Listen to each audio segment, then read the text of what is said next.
I'm an attorney with Pacific Legal Foundation. PLF has filed a petition with the Fish and Wildlife Service to delist the California gnatcatcher from the list of protected wildlife under the Endangered Species Act. Now, the California gnatcatcher is a small coastal bird. It's found in this country in San Diego County, Los Angeles County, Orange County, but it's also prevalent throughout northern Mexico and Baja California. But when the Fish and Wildlife Service listed the gnatcatcher back in the 1990s, it only looked at how the gnatcatcher was doing north of the border. And it listed as a protected species the gnatcatcher just in California as its own separate subspecies.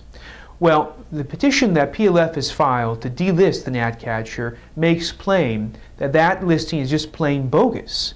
And it's bogus because the subspecies of gnatcatcher in California just doesn't exist.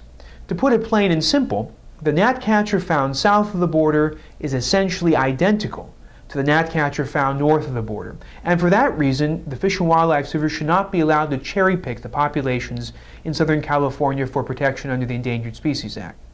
Now this, folks, is not just simply a matter of academics or taxonomy, because the listing of the gnatcatcher has real-world impacts. In fact, the Fish and Wildlife Service itself estimated that the impacts to housing development in Southern California due to the California gnatcatcher's Endangered Species Act protections go into the hundreds of millions of dollars.